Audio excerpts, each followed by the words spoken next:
the 7 deadly sins. They exist in each of us. These are death-dealing sins. They will have a severely damaging effect on one's spiritual life. Lust, envy, gluttony, sloth, greed, anger, and pride. According to Christian theology, committing these deadly sins is as simple as thinking about them. Scripture says the wages of sin is death. Each of these sins has a secret history, revealing how they came to be deadly. The 7 deadly sins have had an enormous impact on history, society, and our souls.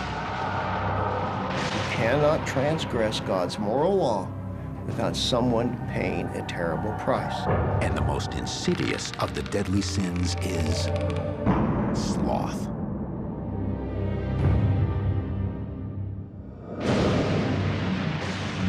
The 7 deadly sins do not appear in the Holy Bible. They first appear 3 centuries after the New Testament was written. Around 375 AD, a Christian monk named Evagrius Ponticus fled Constantinople to a tiny monastery in Egypt. There, he wrote down a list of temptations that he thought were the most dangerous to the human soul. He believed there were 8 terrible temptations. Sloth wasn't listed as a deadly temptation. It was listed as 2 deadly temptations. Evagrius called one of them acedia, which can best be translated as apathy. The other deadly temptation was tristitia, translated as sadness. Both apathy and sadness, Evagrius felt, led inexorably to the pit of hell. In 590 AD, Pope Gregory the Great re-examined the list of Evagrius. He narrowed it to 7, combining acedia and tristitia into the single sin of sloth.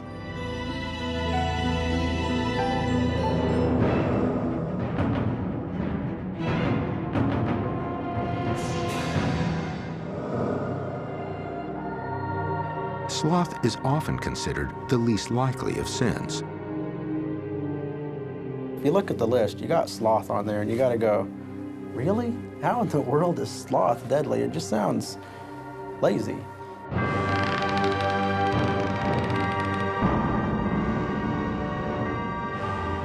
But the ancients knew that sloth was the most insidious of the deadly sins, as sweet as honey, as corrosive as acid.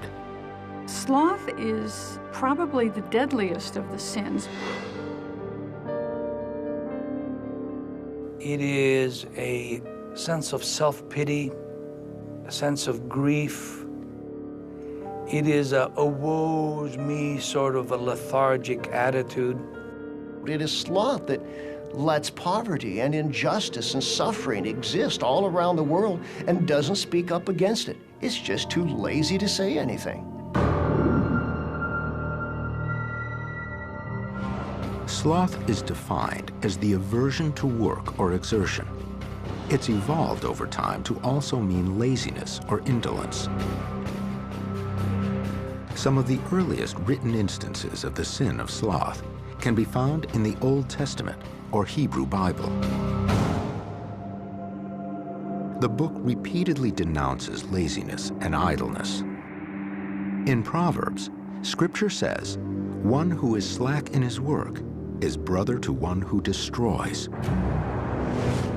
The book of Proverbs was said to be the work of King Solomon of Israel, who lived around the 10th century BC. Solomon was said to be the wisest of kings, and his thoughtful teachings were collected in several books of the Bible. And one of the most important lessons was about the value of hard work and the evils of laziness. There obviously is a strong work ethic in Hebrew culture. we are told, if we don't have enough ambition to be industrious in our life, then go to the ant. Solomon writes in the book of Proverbs, "Go to the ant, thou sluggard. Consider her ways, having no overseer or ruler. She provideth meat in summer and gathers her food at the harvest." It's that little creature that keeps on working and working throughout its life. And in fact, that particular statement about the ant is still used to the present day to encourage industriousness, to encourage having a sense of working toward accomplishment.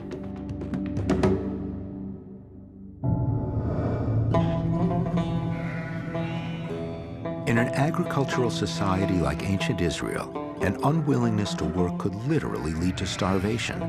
The sin of sloth not only destroyed your soul, it could kill you and your family. That was the message of Solomon's Proverbs. By 390 BC, Greek philosophers and prophets preached the virtues of hard work. Yet there was one voice in ancient Athens that stood out, that claimed the sin of sloth was not a vice, but a virtue. His name, Diogenes. He lived in Athens, and while philosophers like Plato and Aristotle preached the work ethic, Diogenes proposed the virtues of laziness. He didn't have a job. He just kind of wandered around. He may have panhandled, and he had witty kinds of statements. Diogenes was proudly homeless, often living in a water barrel on the street. He railed against the culture of acquisitiveness and preached the virtues of simplicity. He was saying, why work? Why have a career? Why put in all that time, which is only for the sake of wealth, which is going to pass away, or for pleasures that are fleeting? Diogenes thought, why not simply enjoy the moment and live simply? It is said that Alexander the Great, impressed by Diogenes' humility and wisdom, sought him out on the streets of Athens.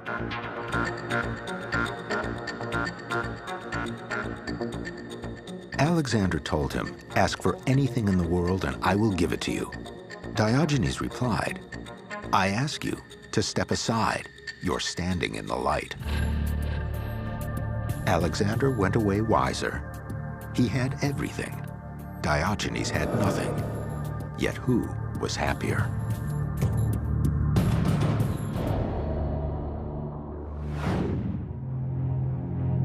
"300 years later, around the time the New Testament was written, Jesus makes statements that are curiously similar. Jesus preaches simplicity. He says, "Consider the birds of the air. They neither sow nor reap, yet my Father feeds them."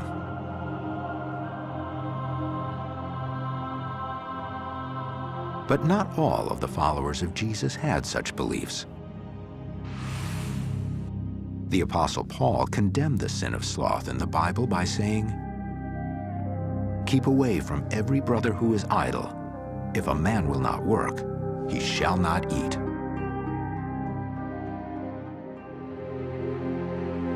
In Western civilization, the virtues of hard work became the dominant theme.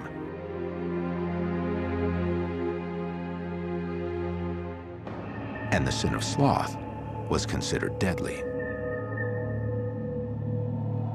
By 375, sloth was thought to be among the worst transgressions against God, and Evagrius Ponticus divided sloth into two sins. The first he called acedia. How do you define acedia? You could say it's a creeping form of spiritual apathy that sucks your motivation. What makes acedia so deadly is you just don't care. You don't try. Burnout would be another form of this. Acedia was considered the primary sin for monks. One monk wrote, "Acedia is the peculiar lot of hermits. It makes a monk horrified at where he is, disgusted with his cell, and also contemptuous of the brothers who live with him. Likewise, it renders him slothful and immobile in the face of all the work to be done.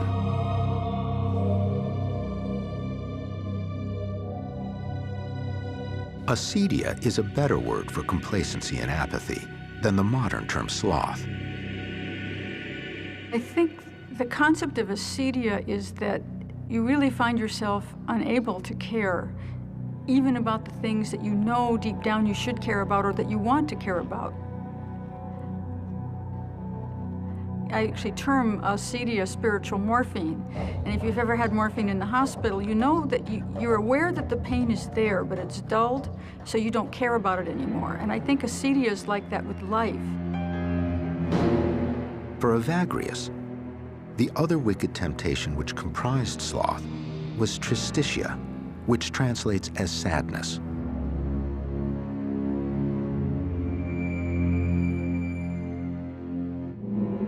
Evagrius was of the opinion that sadness was one of the most devastating patterns of all.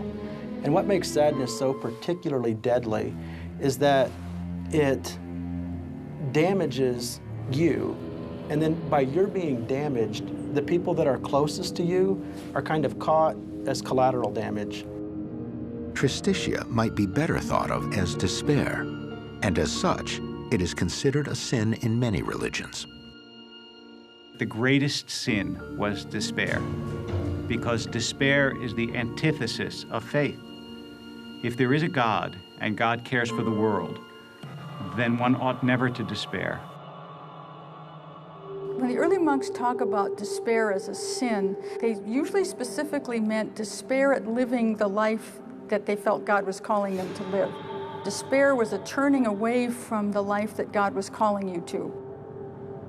I think what's so interesting about thinking back 1,500 years and why could possibly anyone have ever thought that sadness was a sin, I think has to incorporate what goes with depression, which we will assume was what people called sadness. The sin of sloth has a long history of disguising itself as other things, and some believed the only person who could uncover sloth was an exorcist.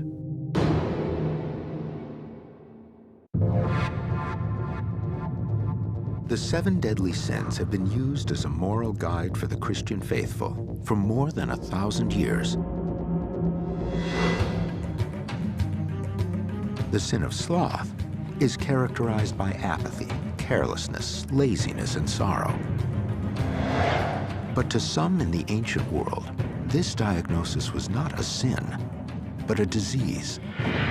Around 500 BC, the ancient Greeks believed that the sin of sloth was an actual disease which could be cured. The first person to pose such a theory was Hippocrates, who is considered the founder of modern medicine. He called the condition melancholia. He described it as a condition, the symptoms of which included sadness, anxiety, moral dejection, tendency to suicide, and prolonged fear. He said that the patients who suffered from it tended to avoid eating and to withdraw from the world. Hippocrates believed these symptoms came from an imbalance of 4 different bodily fluids that the Greeks called the humors. The 4 humors were blood, phlegm, black bile, and yellow bile. Too much black bile made a person melancholic, lazy, bored, and withdrawn.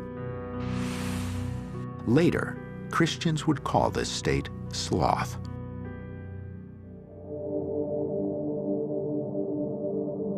To cure an imbalance of black bile required bleeding, vomiting, or powerful enemas. To drain the body of the fluid, this was a painful process and a powerful deterrent against the sin of sloth. By 200 AD, the Romans were in power and had a slightly different concept of the cause of sloth, as conceived by the great Roman physician, Galen. Galen, later on, said that it was caused by the failure to release sexual fluids. He was the greatest doctor of ancient Rome, and he was particularly interested in the melancholia of his female patients. Galen's cure was to help his female patients to release sexual fluids, which apparently caused many of the women to become less depressed than they had been previously. The Greco-Roman world thought the sin of sloth was nothing more than a physical symptom, something which matched the definition of what we know as depression. It's an interesting question to what extent those who were branded with having the sin of sloth were in reality suffering from melancholic illness. And there must have been a considerable overlap, because the term acedia comes very quickly in medicine to mean melancholia. By 400 AD, Christianity was dominant in the Roman Empire. The concept of the sin of sloth changed. It's interesting that in the ancient world, descriptions of depression don't seem to be accompanied by any particular stigma. But with the introduction of Christianity, this idea of depression as a sin, of acedia, became very prominent. When Evagrius listed sloth as two sins, acedia and tristitia, he changed the way society viewed the sin for centuries. The mental illnesses were described as illnesses of the soul and were therefore a mark of God's terrible disfavor, and so the illness of depression became very shameful. To the medieval church, and for centuries thereafter, the sin of sloth was caused by something far worse than an imbalance of humors. Depression continued to be seen as an invasion of demons or the work of the devil. There was a sense that all sinfulness came out of a form of demonic possession or out of an intimacy with the devil and his minions. And depression was like all of the other sins, something that could be caused when the devil had taken possession of your soul. Evagrius even connected the sin of acedia to a specific demon in the Bible, from Psalm 91, the noonday demon. Depression is the demon that wasteth even at noonday, that's always with you, and that destroys the vitality of your life.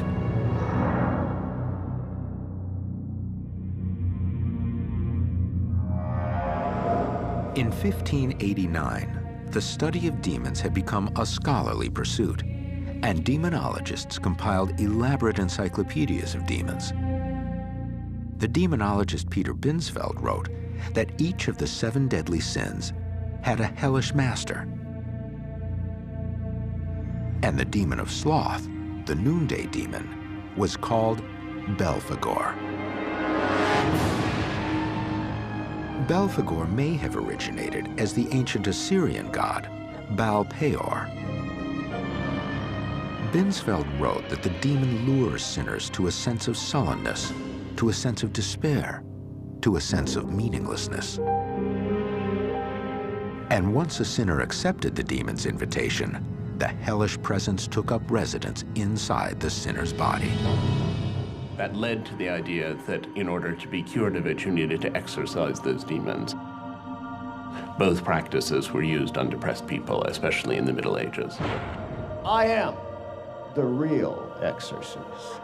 The medieval process for eliminating these demons was exorcism. Mother Teresa had an exorcism. It's a practice that continues today.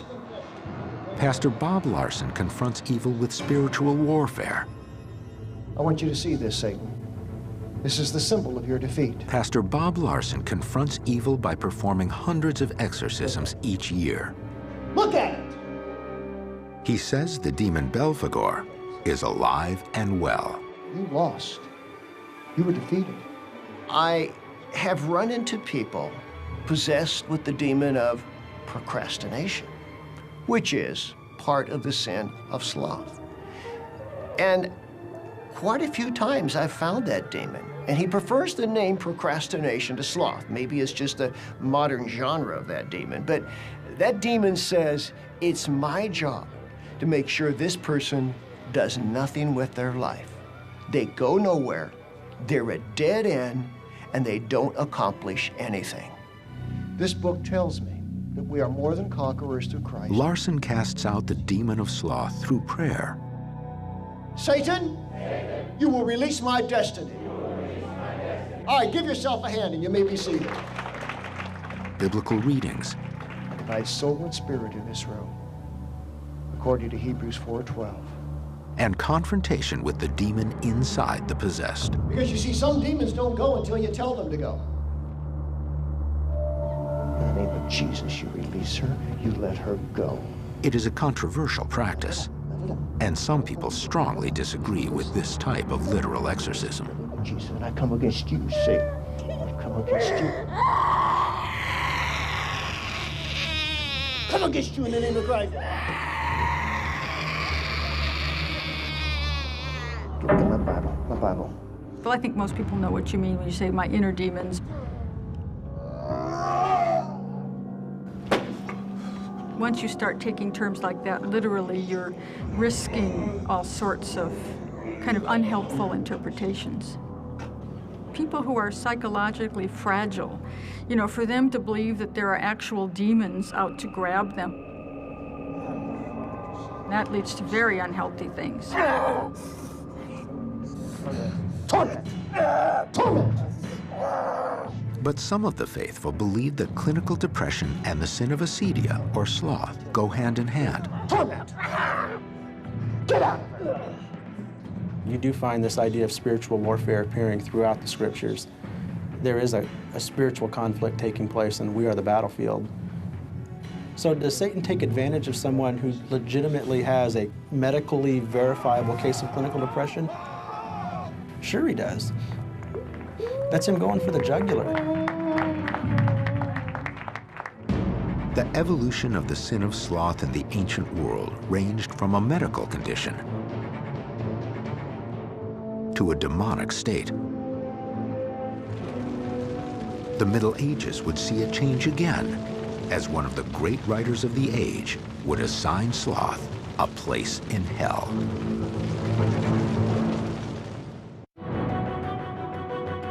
The 7 deadly sins are a vital part of Christian theology.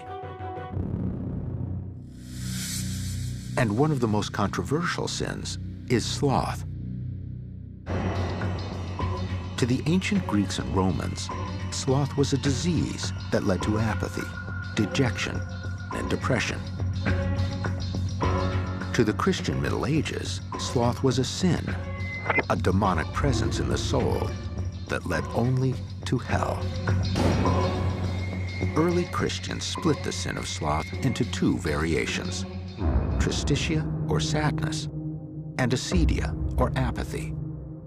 It was sinful because patients with acedia and tristezza rejected the possibility of religious salvation. One of the characteristics is a complete inability to take pleasure of any kind, seeing your future prospects as totally dark and your past life as just having been completely worthless. And anybody who believes that is going to lose faith in the prospect of salvation. By 1320 AD, the Christian faithful believed that those who rejected salvation had one destination: hell and eternal damnation. And no one painted a better picture of hell than the Italian author Dante Alighieri. Dante's epic work, The Divine Comedy, is a tour through hell, purgatory, and heaven. Dante felt a particular aversion to the sin of sloth because he knew its power. I think in Dante, acedia appears as an impediment to love. When he starts the journey itself, he's tempted by acedia. Dante and his guide descend down to the 4th level of hell, where they find the punishment for the slothful. When he gets into the circle where the angry are, it's an interesting thing. The angry are standing in this bog. They're biting at each other and really scrapping and fighting. And the people with acedia are submerged under the bog. You can just barely see them. Their words come up from underneath the surface. The slothful sinners speak to Dante, saying, "Once we were grim and sullen. Inside us we bore sloth's dismal smoke.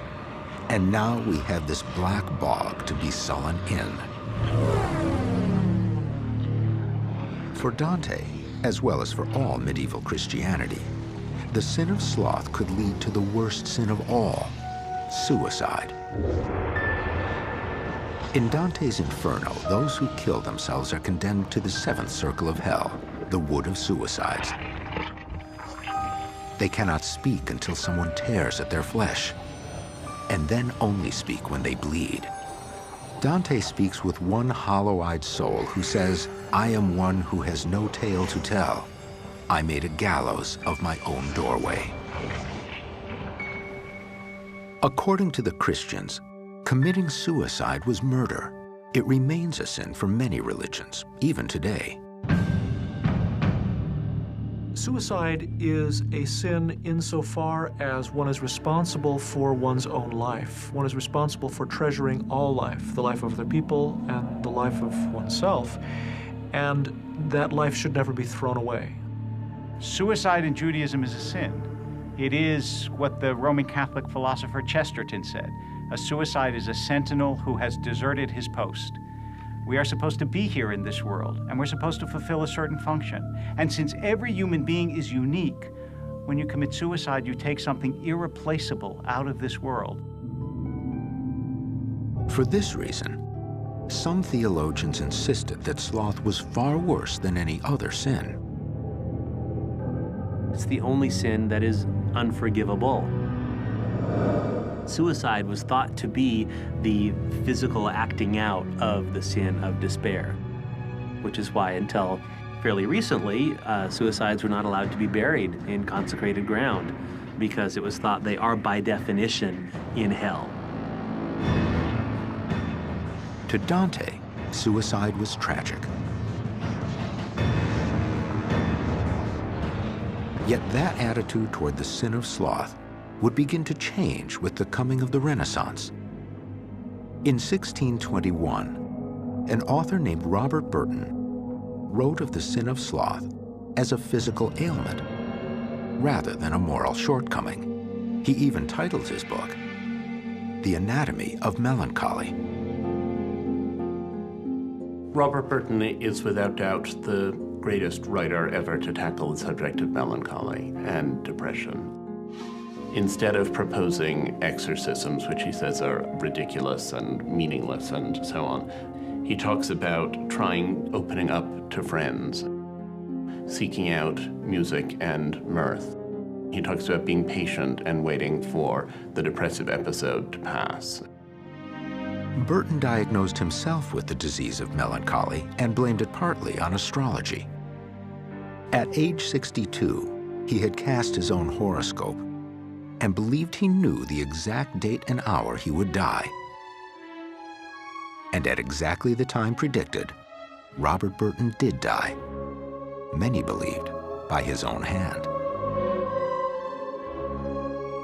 In 1629, the Massachusetts Bay Colony was founded, and a very different opinion of the sin of sloth formed in the American colonies. The Puritan colonists had no time for romantic notions of the sin of sloth. The colonists in North America were extremely judgmental about depression. They saw it once more as the work of the devil, but it was ubiquitous. Their lives were incredibly difficult. They were frequently isolated from the supports that they had grown up expecting. Depression was almost universal in the colonies as people struggled through illness, disease, suffering, and loss. They agreed with the Bible's book of Proverbs that industry, thrift, and toil would lead to happiness. It is from these hard-working founders that we get the term Puritan work ethic. Cotton Mather was one of the firebrands of preaching in the late 17th and early 18th centuries. And like the other preachers of his time, he had quite a dim view of depression. In fact, the sin of sloth was a punishable crime in the Puritan American colonies. But when the wife of Cotton Mather developed a severe depression, this tough-minded Puritan preacher discovered a new tolerance for the sin. He wrote very beautifully Let not the friends of these poor melancholics be too soon weary of the tiresome things which they must now bear with patience. He divorced the idea of the illness from the idea of sin, and he was the first American to do so.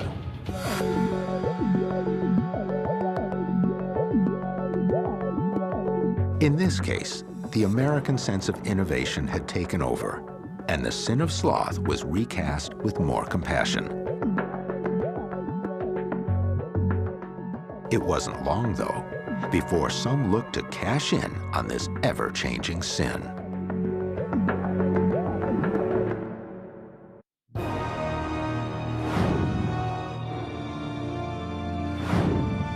For centuries, the 7 deadly sins guided Christian morals. These sins have evolved over history, none more so than sloth. By the 1800s in America, the sin of sloth was seen as a disease, a moral flaw, and even unpatriotic. In the Industrial Revolution, a big stigma is put upon laziness. Industry and thrift, those are virtues that capitalism needs. Those are virtues that the free market economy needs. The Puritan ethic, what are you doing lying around? Supposed to be up, up, up, busy, busy, busy, working for the Lord, working for the boss, working for whoever it was, to keep America growing and keep the railroad reaching to the west. In 1869, Dr. George Miller Beard coined the term neurasthenia for symptoms of fatigue, laziness, and failure to achieve. Neurasthenia, it's no longer a recognized diagnosis, but back 100 years ago, it was actually said to result from overwork. And men were said to get it much more than women because men used their brains more, it was said. And in the grand American tradition, inventors and peddlers created cures for the sin of sloth. Well, there were all sorts of pep tonics being sold off the backs of wagons by snake oil salesmen with entertainment around them, banjos and dancing and things like that. The early 1900s were the heyday of the traveling medicine show, a combination of entertainment and hard sell, in which the central ingredient was a tonic guaranteed to put pep in your step and cure the sin of sloth. Remedies like Kickapoo Indian pills and Dr. Kilmer's swamp root were said to revive tired blood and induce youthful vigor. The ingredients of these cures were usually kept secret. The great ingredient in them was alcohol. That was what made people believe that they were cured often, whether they were cured or not. By the 1920s, the search for a cure for the sin of sloth turned to technology, with mechanical devices designed to reduce sloth. Electricity was a great pepper-upper.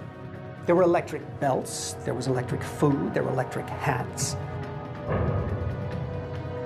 Other so-called cures involved radio waves, powerful magnets, and even radioactive water. But when it came to reviving spirits and reducing laziness, there was nothing more popular than glands. By the 1920s, a new generation of doctors claimed pep and vigor could be found in an unlikely source. Brown Sequard was a Harvard professor. He had come up with this emulsion of guinea pig testicles and dog testicles, mixed them together, shot them into his arm, and he said it was fantastic. It was called gland therapy, and it got increasingly bizarre. A French doctor named Serge Varanov transplanted monkey testicles into men, promising it would revive lost youth and defeat the sin of sloth. The surgery became sought after and even a part of pop culture. References to monkey gland operations appear in a Sherlock Holmes story, and even a song in the Marx Brothers movie Coconuts. But no one was more successful in the gland craze than Dr. John Brinkley of Milford, Kansas. Brinkley didn't need rare monkey testicles. He used what was handy, an animal well known for its vigor. The goat. Brinkley performed his first goat gland operation in 1918, charging $750 to implant goat testicles into a farmer. The operation was so successful, and Brinkley was so good at marketing, that soon customers were lining up outside his tiny Kansas offices. He was just cutting people open, popping the goat glands in. Sometimes he would sliver them up like garlic, toss them in. It kind of depended on how many cocktails he'd had. Over the years, he performed about 16,000 of these operations. Brinkley's operation became famous across the country. Brinkley's operation was said to defeat everything associated with the sin of sloth, especially impotence. Ultimately, he claimed that goat glands cured 27 different kinds of diseases, everything from emphysema to flatulence. He eventually put goat glands into a U.S. senator from Colorado who made a proclamation. He said, "I wear goat glands and I'm proud of it." And a year and a half later, he was dead. Brinkley's fame eventually attracted the attention of the medical authorities, who soon discovered that he was not actually a doctor, that hundreds complained the operation did nothing for them, and that at least 42 people had died on his operating table. This ended the gland craze as Brinkley and his fellow quacks were put out of business. But the quest for a magical solution for the sin of sloth continues, often led by unscrupulous entrepreneurs.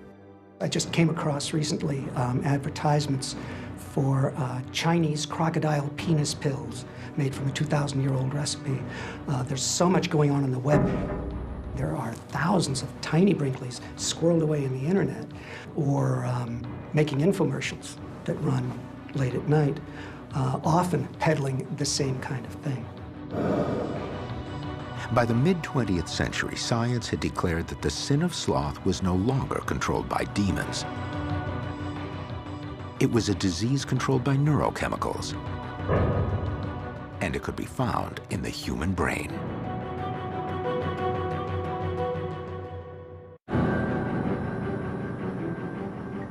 The 7 deadly sins are said to be a moral compass for believing Christians.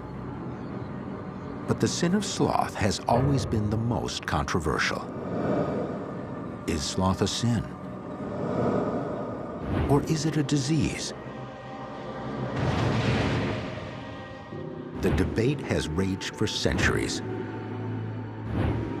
Today, experts hope that science will provide an answer. The simplest form of the sin of sloth is one that everyone experiences: procrastination. Dr. Timothy Pitchell has made procrastination the center of a series of studies at Carleton University in Ottawa. Pitchell's studies reveal this form of the sin of sloth to be common and costly. Sometimes numbers as high as 95% of students report they procrastinate. 15 to 20% of people say that they're chronic procrastinators. So it's going to undermine productivity, and it's going to cost us in various ways, including financially to businesses. It is more complex than simply putting things off at random. There are specific markers for procrastination behaviors. In all the research that we've done in my research group, whenever we've measured uncertainty to proceed, we see it correlated with procrastination. When people don't know what to do next, they don't do it. Another marker for procrastination is perfectionism. Maladaptive perfectionism is feeling the criticisms of others. And to the extent that you feel the criticisms of others and fear them, you're liable to procrastinate. For centuries, humanity has tried to fight the sin of sloth. But the newest discoveries focus not on religion or psychology, but on neurology, the architecture of the brain. Persons suffering from the sin of sloth are now considered the victims of clinical depression. The solution is no longer prayer or exorcism. The most popular treatment for depression now is the selective serotonin reuptake inhibitors, which essentially raise the level of serotonin, a crucial neurotransmitter in the brain. Why that's effective as a treatment for depression isn't clear. New studies using magnetic imaging, or MRI, attempt to solve the mysteries of depression by tracking down the specific location in the brain where sloth is found. Dr. Helen Mayberg of Atlanta's Emory University began the MRI scan with a simple test of emotions. Let's just take healthy women and make them intensely sad and see what changes in their brain blood flow going from neutral mood to very negative mood. The simple test had never been done before, and the results pointed to a single small area of the brain. And suddenly we saw this new area of the brain that we had no reason to even pay attention to. And we looked it up in an atlas. It was the subgenual part of the anterior cingulate. This tiny part of the brain was so small and obscure that many medical texts simply referred to it as a number, Area 25. There were examples in kind of old animal literature that if you stimulated it, you could evoke crying behavior in monkeys. Then Dr. Mayberg took her findings one step further. She knew that there was a certain set of depressed patients for whom Prozac didn't work. People whose sloth was too strong for even the best neurochemicals on the market. Her solution? Direct surgical stimulation of Area 25. So what would happen if you placed a wire and stimulated activity in Area 25? I think the best way to think about it is like a pacemaker. The brain surgeries were performed under local anesthesia, so the patient was wide awake, but simply not able to feel the scalpel. And what we noticed in many patients was suddenly at one of the 4 contacts, usually when we got up to about 5 milliamps, that suddenly they had a sense of release, a lightness. The results held up. Patients who had no success with Prozac or other antidepressants reported a dramatic lifting of depression with the implants. Area 25 surgery seems to have a similar effect to an exorcism of the demon of sloth. And whether the sin is a demon or a disease, getting rid of it literally changes lives. But does this mean that science has proven that sloth is a physical ailment, not a moral decision? Is this proof that sloth is not a sin? The jury is still out, but it is clear that temptations to commit sloth abound in our daily life. Technology is terrible that way because we'll say, hey, I'll check my email. It'll only take a minute. Hours later, you're still on your email. It's an awful temptation because of the immediate gratification, the immediate reward.